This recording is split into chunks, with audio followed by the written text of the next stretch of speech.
transformation isn't just spiritual, but also how your mind is wired. In this series, we unpack how Scripture reveals the process of real change, from your thoughts to your habits. Learn how patterns are formed, how repetition shapes you, and how true transformation happens from the inside out. By the end, you'll recognize what's shaping your life and choose what leads to freedom. Scripture Rewired. Sound check. Good morning po. Ayan, pakingitian po na po ang katabi. Lalo na kung bago ka dito, you are welcome here. I'm Pastora Eunice Eguia. Nagpapakilala lang po ako. I'm part of the preaching committee of this church and also a pastoral staff. And welcome again po sa Win Alabang para din sa mga nanonood sa atin online. We are in the middle of our series, Scripture Rewired. Ano po ba ito? Ano bang ibig sabihin nito? Sinasabi po dito, ang Scripture daw, the Bible, can transform us. Tama po ba? Naniniwala po ba tayo doon? It can transform us. But the Scripture, hindi po siya isang libro na parang bine-brainwash tayo at inuutusan tayo kung anong dapat nating gawin. It's not. Kaya po natin to pinag-uusapan because the Bible, it understands, because alam ni God lahat ng mga tendencies natin. Kaya pag may sinabi siya sa Word, alam niya kung ano ang pinanggagalingan nun at bakit niya sinasabi yon. Just like last week, natatandaan niyo po ba kung kayo ay nandito? Last week, Pastor Paul talked about everything is permissible, but not everything is beneficial. Ano pong sinasabi doon? Gusto natin ng freedom. Pwede naman. Kaya lang, tayo pala talaga ay can-create for patterns, for structure, hindi ba? And God understands that. Kaya sinasabi niya yon. And today, it's exciting. Because we are going to talk about, hindi po tayo manenermon ngayon. Hindi po ganon. We are going to talk about something that you want. Ano kaya ito? Something that I want. It's about success in life.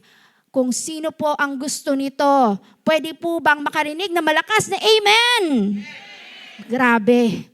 Grabe ang pagkakasigaw natin. Gusto natin kasi yun, di ba? Success in life. Now, sige, pag-usapan natin success in life because I know, would you agree, lahat po tayo gusto ng success in life? Sa sigaw nyo po parang opo, ano? But, we have our own definitions of success. Is that right? So, I want you to do this. Sige po, meron lang po tayong konting reflection, okay? I want you to do this to make it personal. Kasi po gusto natin, itong message na to ay para talaga sa'yo. Since we have different definitions of success, gusto ko po isipin nyo kung ano yung sa inyo. Okay? Iba-iba po kasi tayo. Maybe for some, ang success ay sa career. Yung na-promote ako sa aking trabaho, meron akong magandang position, secured ang aking mga benefits, and I can provide. Maybe that's you. Maybe for some, it's about financial security. Meaning, maybe para sa iyo ang success yung wala kang utang. O kaya ang success, meron kang savings na milyon sa bangko. I don't know. Maybe. Maybe for some, ang success ay matagpuan mo ang iyong the one. Yan. Maybe for some, ang success ay buo ang pamilya. Ano pa to? Meron dito, ang success ay yung merong kang award. Yung nag-champion ka sa family day. Ha? Ganun ba? Success. Huh? Grabe po ang championship kahapon. And maybe ito ang success para sa iyo ngayon, ang mag-champion sa family day. I don't know. Maybe. Maybe for some, it's something spiritual. Maybe for some, it's peace of mind. Maybe for some, social impact or social influence. That's success. Maybe for some, personal growth. So naisip niyo po ba, pakiisip po ano ang sa inyo. Hindi nyo po kailangan sabihin, pwede nyong isulat so that it can be personal to you. What is your definition of success? Kasi po, yan ang pag-uusapan natin ngayon. That's why the title of this message is Success Rate. Let's rate your success. Successful nga ba ako? Ang next ko pong question is, meron po ba talagang formula ang success? Sino po ang magsasabi dito ng oo? Oh yes. Sino po ang magsasabi ditong hindi? Sino po dito ang nahihiya? Okay. Ano nga ba? Meron ba talagang formula ang success? Meron po ba? Alam niyo po, meron pong sumikat na sinasabing formula. Sumikat lang po ito nitong pandemic lang. Ito po ay nag-viral. Lalo na sa TikTok, they were talking about it. Mga celebrities, mga influencers, they're talking about this structure or this, path to success. In fact, sa sobrang viral po nito, nakasama siya sa 2024 Words of the Year. And that word is this.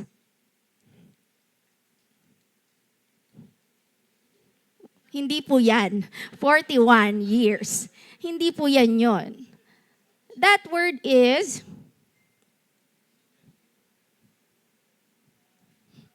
manifesting. #manifesting. Ano yan, manifesting? Manifesting is the practice of using focused thoughts, visualization, and positive affirmations to turn desires, goals, or abstract ideas into physical reality. I-manifest mo lang. Mangyayari yan. Manifest. Ima-manifest ko. Nasaan po ang mga YA dito? YA? Okay, sabi ng mga YA. Meron po ba dito mga single na YA? Manifesting this year, magkakaroon ako ng boyfriend or girlfriend. I'm manifesting it. Ayan. Ito pa po, meron ba dito? I'm manifesting this year, magkakaroon ako ng sariling bahay. Manifesting. Sabihin mo lang daw at paniwalaan mo. And the world, the universe rather, will give it to you. I-manifest mo lang. Ganun po yung ito. Naniniwala po kayo ba na possible ito? Yes. Sino po nagsabing no? Parang ang hirap, pero parang pwede nga, no? You know why it's pwede? It's pwede. Alam niyo po kung bakit pwede? Kasi meron palang science behind this. And itong manifesting, ito pala ay may study. It's actually a structure wherein kaya mo magkaroon ng path papunta dun sa success. And in science, it's called neuroplasticity. Can you say that? Neuroplasticity. Ano kaya itong proseso ng neuroplasticity? How is it related to manifesting? So neuroplasticity, ganito po, iisa-isahin natin ang process. Una, repetition. Pag daw pinaulit-ulit mo yon sa iyong sarili, just like manifesting, doon nagsa-start ang neuroplasticity. Ano nangyayari sa brain mo? Ang sinasabi ng brain mo, ay, lagi niya yung sinasabi. Sabi niya, gusto niyang yumaman, gusto niya magkaroon ng sariling kotse, paulit-ulit. This must be important. Naalala niyo po ang listahan niyo? What's important to you? Kapag daw pinaulit-ulit mo pala yan sa mind mo, sasabihin ng brain mo, importante siguro to. Anong next na mangyayari? Attention shift. Ibig sabihin, meron ka ng mga bagay na nakikita, hindi pumulto. May nakikita ka ng mga bagay na hindi mo napapansin dati na may kinalaman doon sa gusto mong goal. That's the next phase. Sumunod, magkakaroon ng behavior change. Ibig sabihin, inaaksyonan mo na. Medyo nagbabago ka na ng habit kasi nakikita mo ang mga napapansin mo. Oh, paano kaya to? Sige nga, try ko nga. And then you're building habit. And then, confidence loop, nagkakaroon ka, nakikita mo, ay, medyo papalapit na ako, parang posible nga. Pinapaniwalaan mo na. And then, nakita mo ang result. Sige po bibigyan ko ulit ng example para mas malinaw. Okay po, halimbawa, merong ditong YA na sabi niya, this year I deserve love. This must be my organic encounter. Yan, ganyan po nila tinatawag yan. The organic encounter. This is my soft launch for this year. Magkakaroon ako ng boyfriend, magkakaroon ako ng girlfriend. Paano nangyari? Nire-repeat niya ngayon. Ngayong taon na to, nakikita ko na. Ano sunod na nangyari ngayon? Aba, napapansin mo na ang barista sa Starbucks. Pwede yun Parang bigla ng, ay, single pa pala yung dati kong classmate. Yan. Meron ka ng mga napapansin sa paligid mo na potential. Ano na ngayon nangyari? Behavior change. Dahil meron ka ng mga nakikitang mga potential, biglang nagpapalit ka na ng profile picture, no? Ina-update mo na yung profile picture mo, medyo nagdadamit ka na ng medyo maganda.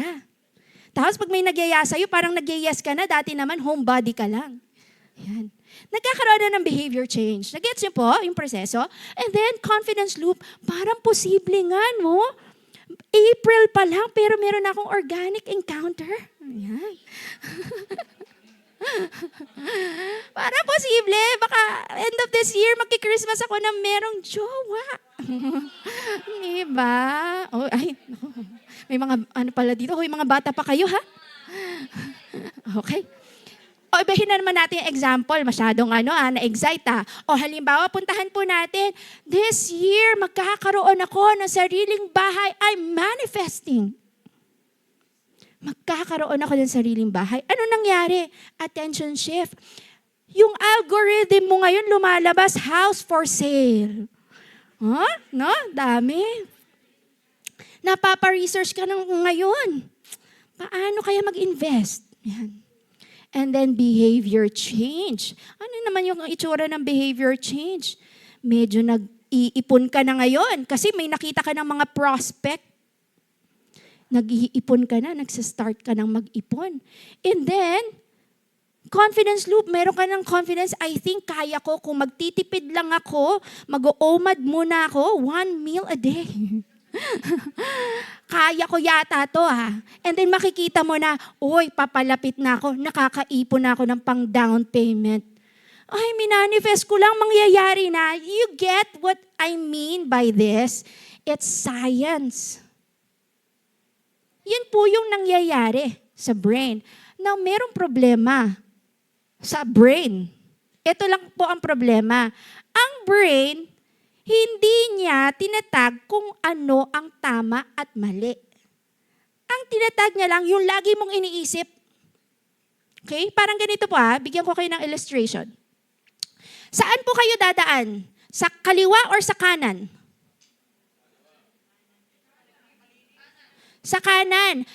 Dadaan lang po kayo sa kaliwa kung kayo ay adventurous.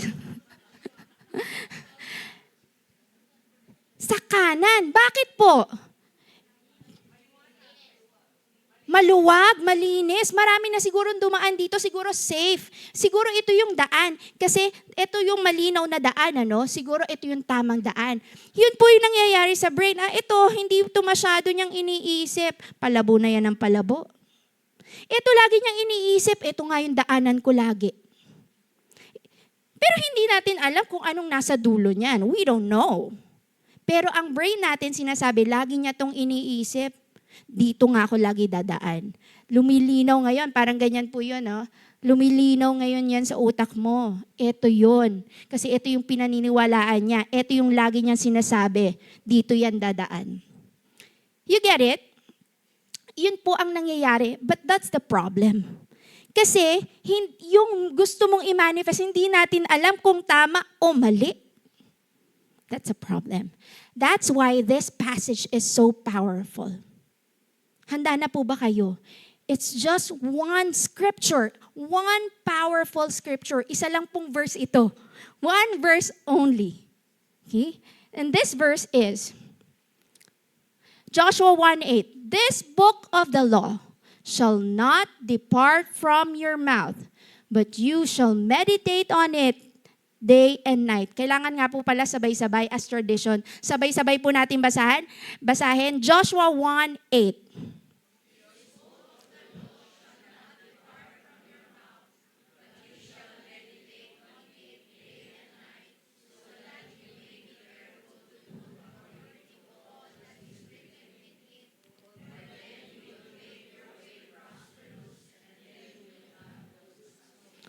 Ano pong favorite nyo dito? Success. Di ba? Sabi ko na hindi ako nagkamali. Yan talagang gusto natin, right? And as I was saying, this is different from the manifesting or the neuroplasticity. Kasi ang neuroplasticity, tinatag niya lang ang brain as important, but we don't know if it's right or wrong. Without the Word of God, we will never know. That's why I want you to remember something this morning is this. A trained mind without God's Word can still go the wrong way. Let's all pray to start. Heavenly Father, we open our hearts, we open our minds to your new vision for our lives. Lord, help us to understand what success really means to you. Lord, help us to surrender everything, our desires, oh God. Check our hearts today, Lord, and may your word change us and transform us from within. This is our prayer in Jesus' name. Amen. Okay, Joshua 1:8. Success, pupuntahan natin yan. Saglit lang po ha. Pupuntahan natin ang success. But let me tell you what is happening here. Sino po bang sumulat nito? Para kanino ba ito? Ang sumulat po ng Joshua ay si Joshua. Si Joshua and some additional mga writings sa Joshua. Ito po ay sinulat ni Joshua para sa people of Israel were in, ito yung situation ha, they're about to enter and settle in the promised land. Yan ang nangyayari nun. And then, ano ang aim nito? Bakit ito sinulat ni Joshua para sa kanila? Israel enters the land of Canaan. Ito na yung fulfillment ng matagal na promise ni God kay Abraham. And ini-instruct ni Joshua ang Israelites to live according to the covenant. Why? Kasi po, ang dami nilang ilang years sila sa wilderness? 40 years. Ang tagal, finally, ibibigay na sa inyo ang promise na success. But this success is not based on your military capacity. It's based on your obedience to the law. Yung success na yan, hindi yan dahil sa galing nyo. It's how you follow the law. Kaya nga po sinabi, the law, the book of the law. The book of the law or the Torah. Yun po yung kanilang Bible originally, before the Torah, the book of the law. Now, sabi, kailangan i-follow natin ang law. Ang book of the law, hindi po ito law na parang pinagbabawalan ka. Yun po kasi minsan yung nafe-feel natin sa Bible, parang, ayokong basahin yan. Pagbabawalan lang ako niyan. Puro regulations. Law. Ang hirap sundin. No. The book of the law, is not there para pigilan ka at utusan ka. It's an instruction.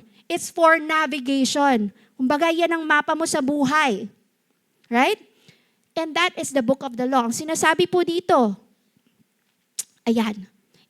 Ito po yung scenario nun. Kakamatay lang ni Moses.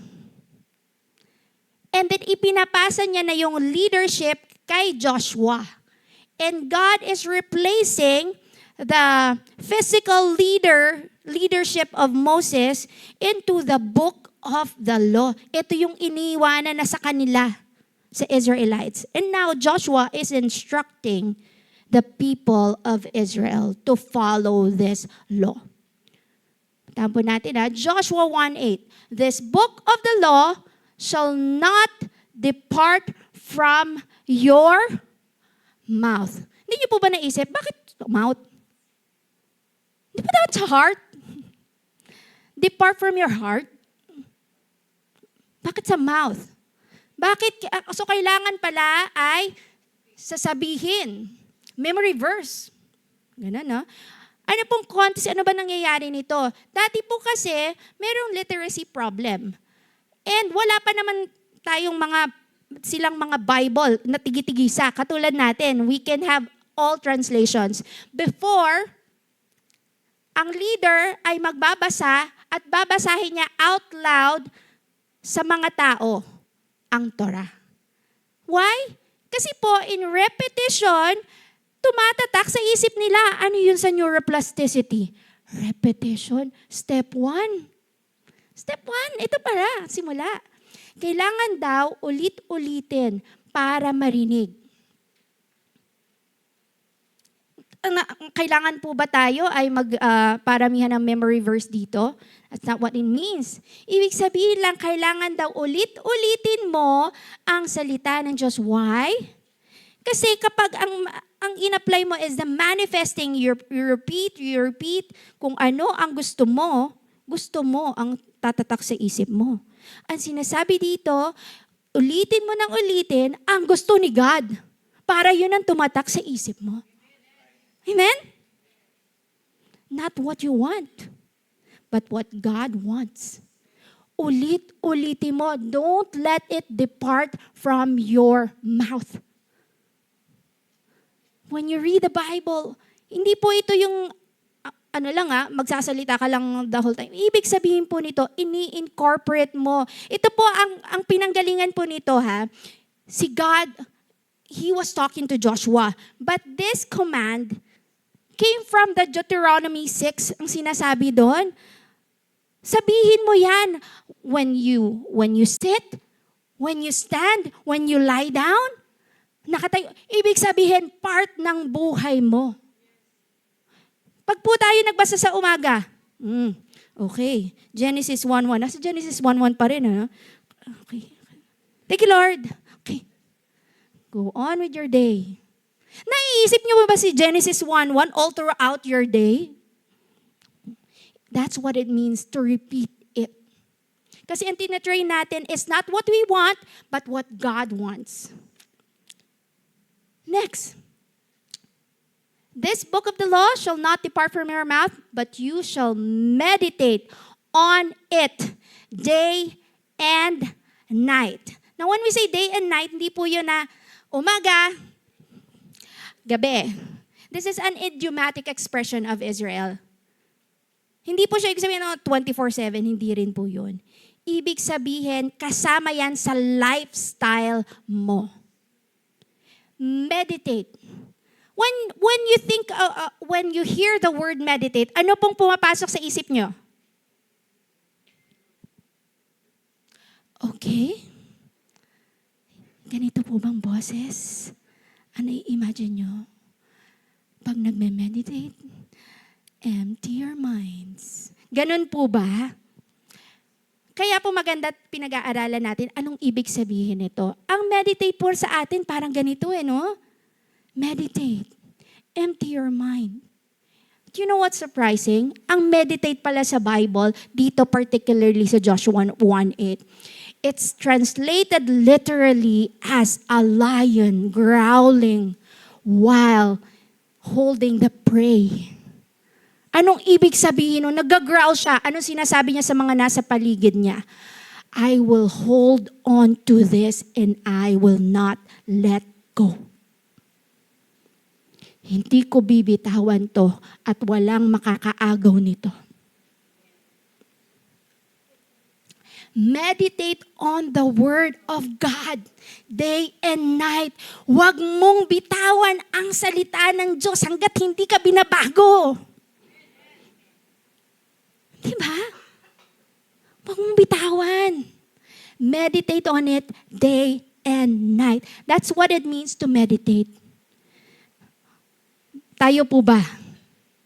Kapag po ba tayo ay nagbasa ng Bible, and I hope nagbabasa po tayo ng Bible every day.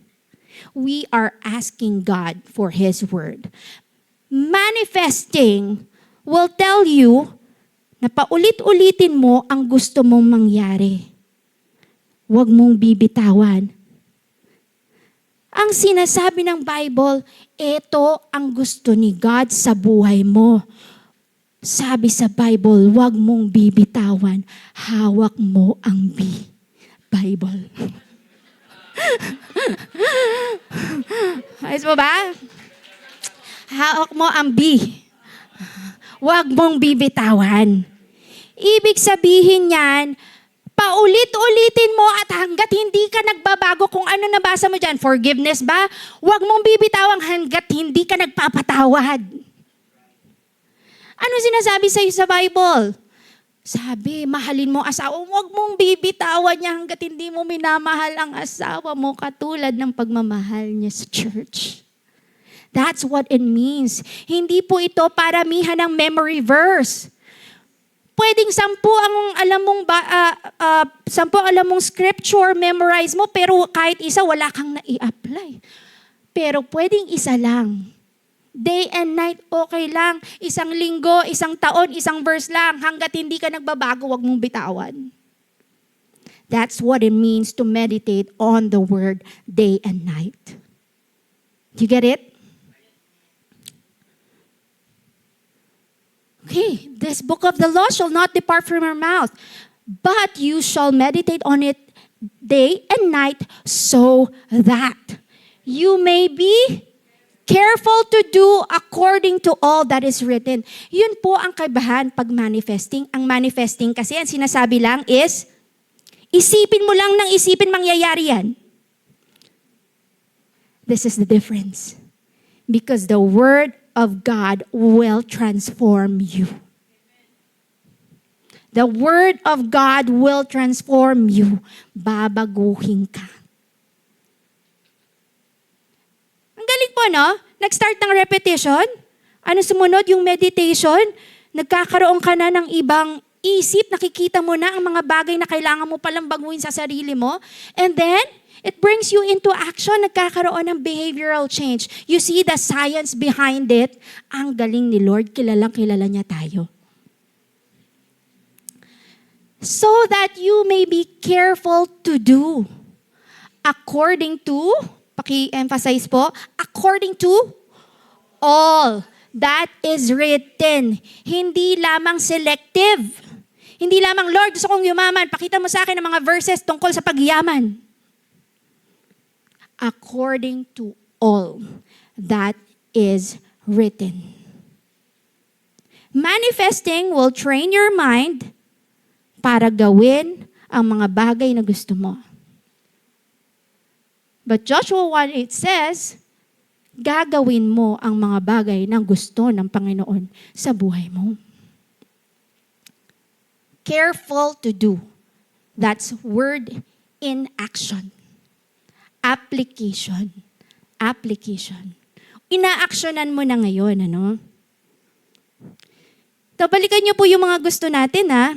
Halimbawa, Lord, gusto ko magka-boyfriend, gusto ko magka-girlfriend. Ano sinasabi ng Bible? Ay, yun ba yung kailangan mo yung sinasabi? Ano ba sinasabi ng word? Paano ba maging mabuting asawa? Paano ba maging Proverbs 31 woman? So instead of asking, paano ba magka-boyfriend o paano magka-girlfriend, hanapin mo ano sinasabi ng Bible, paano ka magmahal ng asawa. Kasi doon papunta yun eh. Right? Instead of asking, paano ba ako magkakabahay? Ano ba sinasabi ng Bible sa hospitality? Can you open your house to gather people of God? Lord, I'm manifesting. Gusto kong magkaroon ng sasakyan. Ano bang sinasabi ng Panginoon? Baka mamaya mas-scratch lang yan, galit na galit ka na. Di ba? Baka kailangan muna nating i-manage yung ating sarili to receive that success. Huwag natin yan bibitawan, church. Why? Ano daw ang mangyayari kapag ginawa natin to? For then, you will make your way prosperous. Gusto na po ba natin to? Prosperous. Wow! Prosperity. Gusto natin yan. But let's be careful with the definition. Ay, hindi po ba yan tungkol sa pera? Ayoko na po yan. Parang ayoko na yan. What does prosperity mean? Make your way prosperous. You know what this means? Pag sinabing prosperity, it's not about financial capacity. It's not. Ang definition po dito ng make your way prosperous is ikaw ay may mission and you are one step closer and you are progressing in your mission. Kapag daw inulit-ulit mo to, you meditated on it at inaksyonan mo, then you will make your way prosperous. Parang okay naman po ako doon sa manifesting na lang. Yun na lang yung akin. Let me tell you this. Alam niyo po, sa buong, sa lahat ng mga kakilala ko, whether Christian, non-Christian, babae, lalaki, ang pinakamarami kong na-receive na tanong sa buhay nila, alam niyo po kung ano? At tinatanong lagi nila sa akin, what is my purpose in life? Paano ko po malalaman ang purpose ko sa buhay? And even successful people are seeking for that answer. At merong mga successful people, hindi na nila nalaman. At yun po ang delikado. Hindi delikado yung hindi mo na-reach yung goal mo. Ang mas delikado yung nabubuhay ka ng walang purpose. That's more depressing. For Joshua's case, anong purpose niya? He will lead the people of Israel into the promise of God.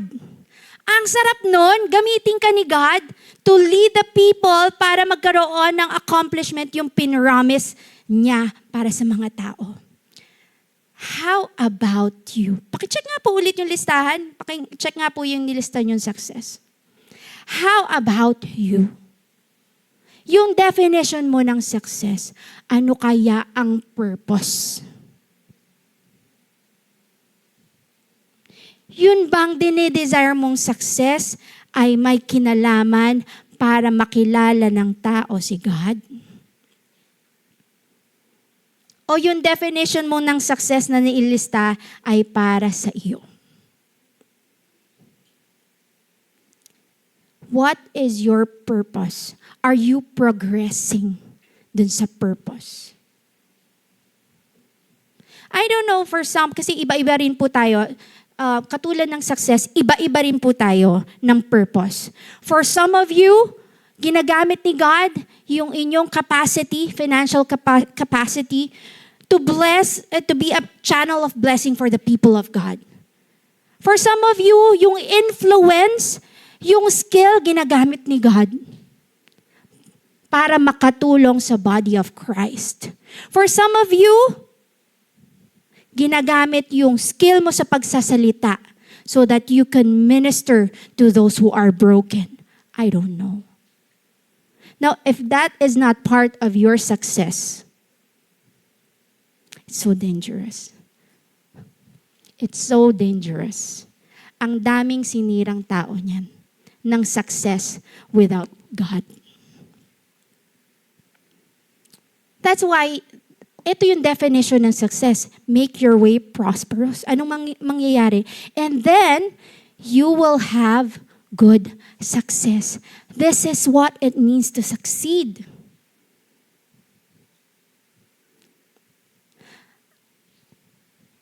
Ang mahirap po, kapag minanifest natin yung mga bagay na para sa atin lang,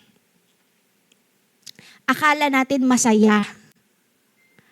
We've seen many successful people na at the end of their life, or they ended their lives, dahil nakita na nila lahat Nagkaroon na ako ng pera. Bakit may emptiness? Ang ganda ng trabaho ko, pero bakit parang nasistress ako lagi?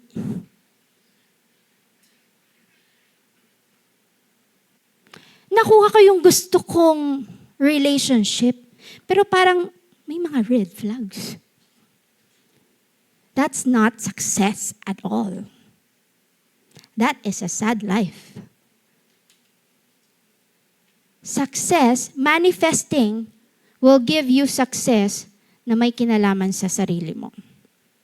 But God's success is this. Alam niyo po, it will be surprising sa inyo. Kasi baka nandun pa kayo sa, parang hindi pa po ako sold. Parang mas gusto ko pa rin yung life na inilista ko dito. And science will explain it again. Ang galing ni God. Kilala niya tayo. Alam niya to. You know what? I'm telling you again. A trained mind without God's word can still go the wrong way. And I'm gonna prove it to you. Tayo daw po. Ayan. Ito ang isip natin, ha? Manifesting, sabi natin, neuroplasticity. I want this. At merong proseso para ma-achieve ko yan. Alam niyo po ang nakakagulat at nakakatuwang pakinggan. Kapag daw pala ikaw, tayo, ay may desire na goal, pwedeng hindi gumana yung neuroplasticity. Pwedeng hindi mo ma-achieve pa rin yung goal kasi hindi ka focus. Meron kasing nangyayari sa katawan mo. Kapag daw ang goal ay in-achieve mo at ang goal na yon is driven by selfish ambition, it's driven by outside forces, it's driven by your insecurity. Meron kang gusto kasi meron kang gustong patunayan. Meron kang gusto kasi gusto mo maging comfortable ka. Ako. Alam niyo po kung anong nangyayari sa ating sympathetic nervous system, NS. Alam niyo po nangyayari sa katawan, ganito. Kapag daw po yan ang dinesire natin at driven yan ng mga desire, sariling desire to please other people, whether your family or other people, nagsaswitch po yung stress niyan, nagsaswitch po yung fight and flight mode. And ang gusto mo lang mangyari is to keep that success, to hold on to it na hindi mawala. Iniingatan mo ngayon, teka lang, kailangan mag-perform pa din ako. Teka lang, nasa-stress ako sa trabaho ko. Teka lang, hindi ako makatulog sa aking negosyo. Why? Because it's driven by self. Alam niyo po kung kailan lang daw magsiswitch? Ito po kasi yung responsible sa calm na nervous system. Alam niyo po kung paano magsiswitch para kalmado at magkaroon ka ng focus? Kapag daw ang iyong motivation is driven by compassion, selflessness, and the desire to give. At sa benefit ng ibang tao, doon nagre-release ng oxytocin na nakakalma ka at nagiging ganito ka. Kaya pala tong success ko ngayon, parang hindi nakakaganda sa aking health, mental health. High blood na ako. Yung cholesterol ko tumataas. Tama po ba? Hindi kasi aligned eh. Misaligned success will eventually lead you to losing something na hindi mo maa-afford. Gusto mo yung pera? It's worth more. Gusto mo ng success? Gusto mo ng influence? Sisingiling ka niyan. If it's not aligned to the Word of God. I'll say it again. A trained mind without God's word can still go the wrong way. Ang galing ng design. Kasi pag paulit-ulitin mo daw, yan sinasabi ni God sa'yo. Lord, this is my path. Gusto kong ma-achieve to. But Lord, gusto ko align to sa will mo. Ulit-ulitin mo ang sinasabi ni God sa'yo. Lord, I want this influence. But Lord, ayoko to pag hindi kita kasama.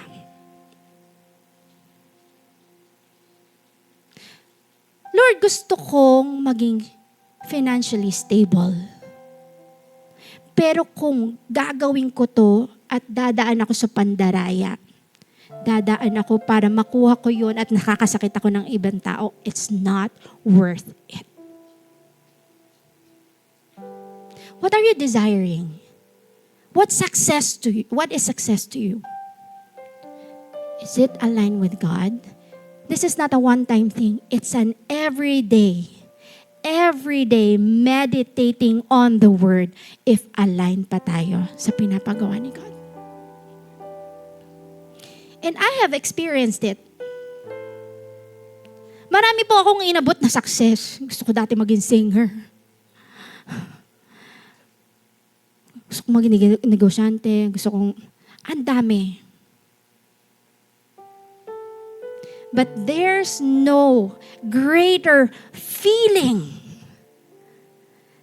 than fulfilling the purpose of God in your life. I'm telling you that feeling.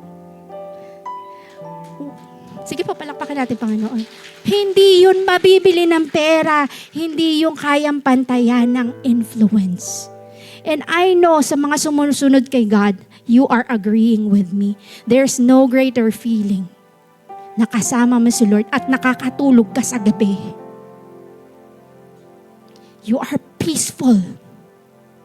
Hindi ka stress kasi alam mo, ginagawa mo tong success path na to according to the will of God. Ang hirap po kasi nun. Yung inaakyat mo yung pangarap mo, akyat ka ng akyat, you keep on going to the top just to realize pagdating mo doon, your ladder is leaning against a different wall.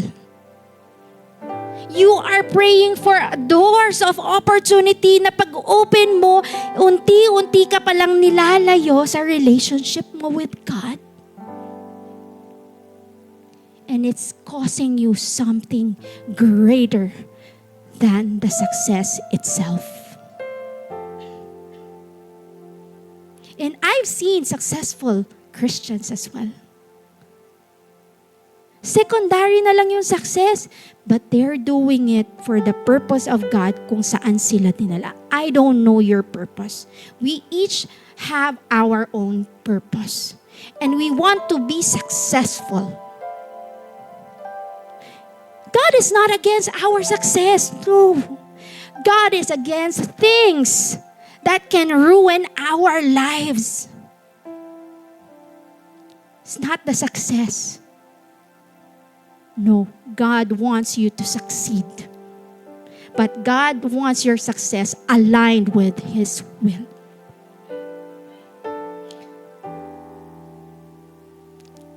Let me encourage those who are already doing the will of God and saying yes to God. Alam ko po, karamihan, mas madami yung nandito sa other side. But let me encourage those people who already said yes. Pastors, ministers, I don't know. Sometimes ang hirap, minsan mapapasabi ka, Lord, fulfilling pero parang ang hirap sumunod. Lalo pag nakikita mo sa paligid mo, it seems like they're succeeding. I can compare myself. But let me encourage you. You are not missing out. You are being set apart. And there's no greater feeling than that, to be set apart. That's what true success really means. And I hope the Word of God will change us. Let's check. Ano yung gusto nating mag-succeed tayo? Let's check. Is it aligned? Let's center. If it's not, then we choose. Am I going to give this up? Or am I going to change? Let's choose.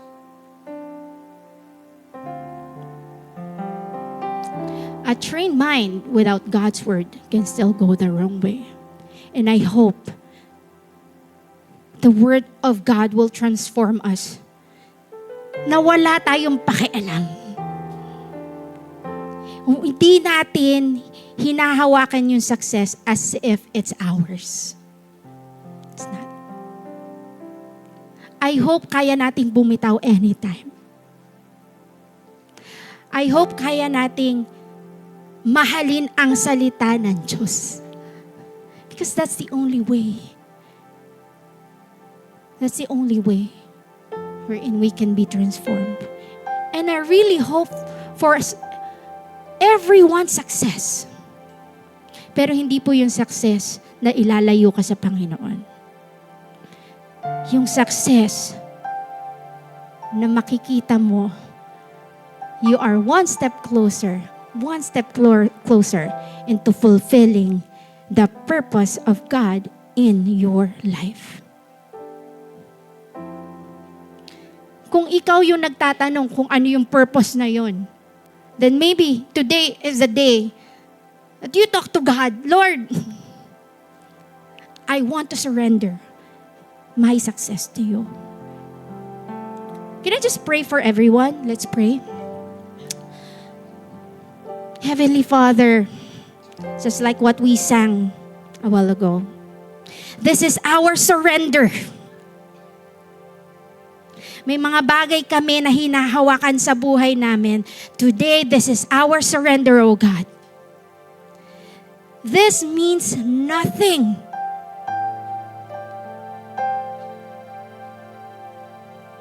Lord, your word, alam namin nandyan lang yung salita mo. Lord, give us that desire to meditate because alam namin, dito mo kami kinakausap.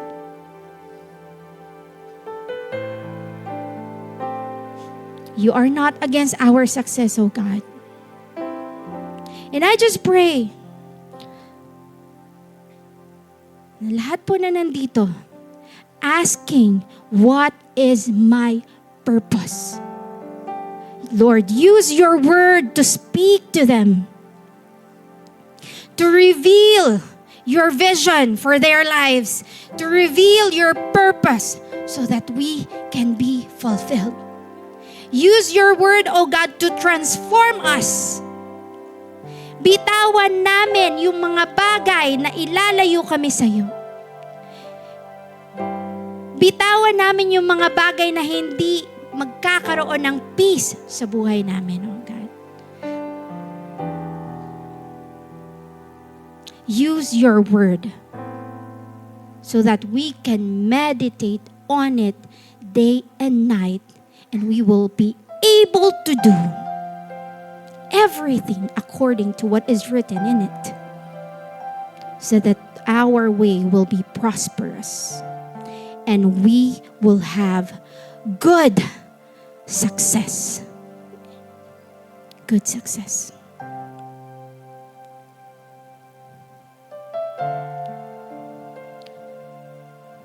Thank you, Lord, for your message for this morning.